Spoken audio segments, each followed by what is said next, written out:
Hello दर्शकों, welcome to tales of book. दर्शकों, एक ऐसी बुक जो बस उन लोगों के लिए है जो एक्शन लेते हैं और इंस्पिरेशन प्रोवाइड करते हैं। पहले मैं सोचता था कि किसी भी बिजनेस को स्टार्ट करने के लिए काफ़ी पैसा चाहिए होता है, बट जब ये बुक मैंने रीड करी तब पता चला कि हम कम पैसों में भी बिजनेस या स्टार्टअप कर सकते हैं और फाइनेंशियली फ्रीडम को अचीव कर सकते हैं। आज हम जिस बुक की बात करने वाले हैं उसका नाम है $100 स्टार्टअप एंड इसके ऑथर हैं क्रिस गैलिव्यू। चैनल को अगर अभी तक सब्सक्राइब नहीं किया है तो प्लीज़ सब्सक्राइब कर दीजिए। हम ऐसे ही बेहतरीन बुक्स की समरी इस चैनल पर लाते रहते हैं। इस बुक को एकदम सिंपल वे में समझने की कोशिश करते हैं। फर्स्ट पॉइंट है 3 थिंग्स। दर्शकों, बिजनेस करने के लिए केवल 3 चीज़ें चाहिए, एक प्रोडक्ट या सर्विस, कुछ ऐसे लोग जो आपका प्रोडक्ट या सर्विस बाय करेंगे, और तीसरा एक तरीका जिससे आप किसी भी पैसे का लेन देन कर सको। बस ये 3 चीज़ें अगर आपकी सॉर्टेड हो जाएंगी तो आप एक बिजनेसमैन या एंटरप्रेन्योर बन जाओगे। दर्शकों, पहले के टाइम पर ये तीनों चीज़ों को एक साथ लाने के लिए बहुत मेहनत करनी पड़ती थी। प्रोडक्ट क्रिएट करने के लिए आपको बहुत ज़्यादा पैसे, जगह और बहुत लोगों की हेल्प लगती थी। कस्टमर तक अपना प्रोडक्ट पहुंचाने के लिए बहुत से एडवर्टाइजमेंट का खर्चा और उस पर रिसर्च करनी पड़ती थी उन तक पहुंचने के लिए, और पेमेंट्स के लिए भी कोई ईजी तरीका नहीं था। बट आज ऐसा नहीं है। आज आप टेक्नोलॉजी और इंटरनेट की वजह से घर बैठे या कहीं से भी कोई भी प्रोडक्ट या सर्विस किसी से भी बनवा सकते हैं और उसे इंटरनेट से ही ऑनलाइन दुनिया भर के लोगों तक पहुंचा सकते हो, और पेपल जैसे गेटवे सॉफ्टवेयर यूज करके इजीली ट्रांजैक्शन कर सकते हो। दर्शकों, आज बहुत से लोग ऐसे माइक्रो बिजनेस क्रिएट कर रहे हैं जिससे वो लाखों रुपीस घर बैठे कमा रहे हैं।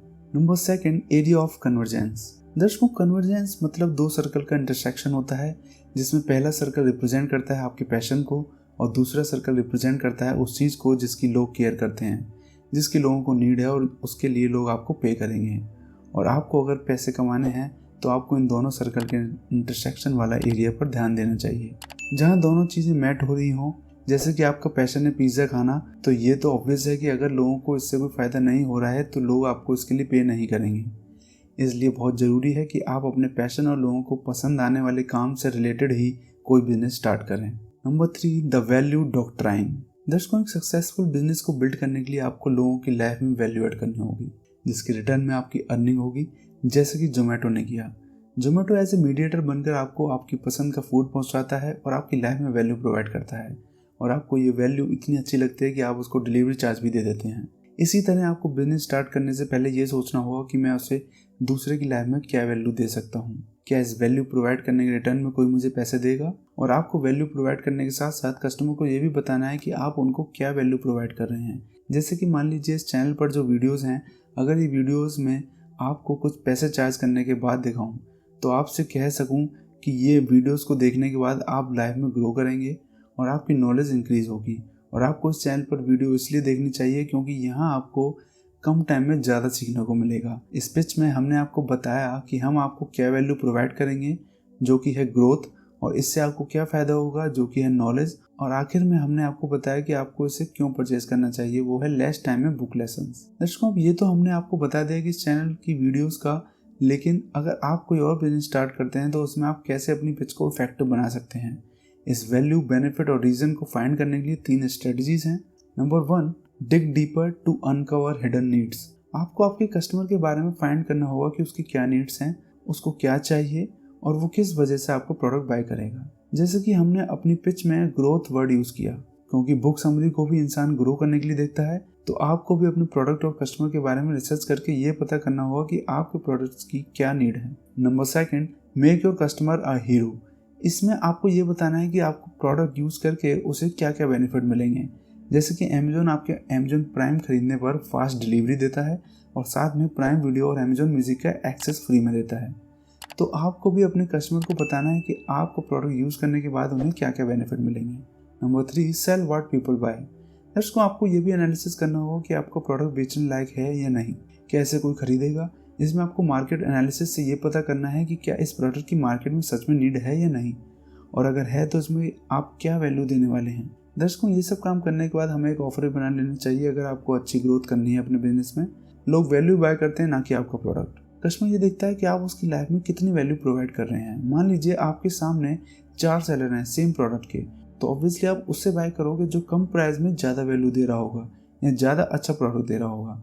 तो इसलिए जब आप अपने कस्टमर को ऑफर कर रहे हैं तो उसे बेनिफिट्स और वैल्यू को बताते हुए ऑफर क्रिएट करें, तो आपको ऐसा ऑफर बनाना है कि कस्टमर आपके ऑफर को लेने के लिए अट्रैक्ट हो जाए। अब हम जानते हैं कि कैसे हम कम पैसों में अपना स्टार्टअप रन कर सकते हैं। अगर आप साइड हसल कर रहे हैं और आपको अपने बिजनेस को लो कॉस्ट में स्टार्ट करना है तो आपको मेन 2 चीज़ें याद रखनी होंगी, और वो हैं spend as little money as possible, hang on to your wallet. सबसे पहले हमें अपनी कॉस्ट को मिनिमाइज करने का सोचना चाहिए। अगर हमारे बिजनेस से पैसे निकलते ही जा रहे हैं तो लॉस हमें ही होगा, क्योंकि जितने आ नहीं रहे उससे ज़्यादा तो बाहर जा रहे हैं। आप कॉस्ट को वहाँ से रिड्यूस कर सकते हैं जो आपकी सेल से डायरेक्टली कनेक्ट नहीं है। जैसे कि मान लीजिए आपका डिलीवरी का बिजनेस है तो आपको अपनी कस्टमर सर्विस के ऊपर ध्यान देना चाहिए, ना कि अपने शोरूम के ऊपर। या फिर आपका वीडियो एडिटिंग का बिजनेस है तो आपको अपने सॉफ्टवेयर और कैमरों को अपग्रेड करने की सोचना चाहिए, ना कि अपने ऑफिस डिज़ाइन के बारे में। इन शॉर्ट, आपको पैसा उसके ऊपर खर्च करना चाहिए जो आपकी सेल्स को इंक्रीज करे और आपके कस्टमर को ज़्यादा वैल्यू प्रोवाइड करने में हेल्प करे। मेक मोर मनी, ऑफर ए लिमिटेड रेंज और प्राइस। आपने ज़्यादातर देखा होगा मैकडोनल्ड जैसे सभी रेस्टोरेंट में एक प्रोडक्ट के 2-3 वेरिएंट होते हैं, जैसे उनका स्मॉल बर्गर 40 का, मीडियम 60 का और लार्ज 90 का, और मैक्सिमम लोग मीडियम को चूज़ करते हैं। ये डिसीजन पर आपसे ज़्यादा हक इन रेस्टोरेंट वालों का होता है, क्योंकि ज़्यादातर लोग 20 रुपीज़ ज़्यादा देकर ज़्यादा बेनिफिट लेना चाहते हैं। इसी स्ट्रेटजी का आपको भी यूज़ करना चाहिए ताकि कस्टमर को चूज़ करने में आसानी हो और आपको प्रॉफिट भी ज़्यादा हो। अगर आपको अपना startup low cost per run करना है तो आपको मैं हाईली रिकमेंड करूँगा कि आप ये बुक $100 स्टार्टअप जरूर रीड करें। इस बुक को बाय करने का लिंक डिस्क्रिप्शन में मिलेगा, वहाँ से आप इसको बाय कर सकते हैं। तो बस यही थी ऑथर क्रिस गैलीव्यू की बुक $100 स्टार्टअप की हिंदी समरी। चैनल को सब्सक्राइब करना ना भूलें। अगर पसंद आए तो लाइक, कमेंट और शेयर जरूर करिए, और अगर पसंद ना आए तो अपना feedback and suggestion comment box में ज़रूर बताएं, जिससे हमें ये पता चलेगा कि हमें क्या इम्प्रूव करना है आपके लिए। Thanks for watching.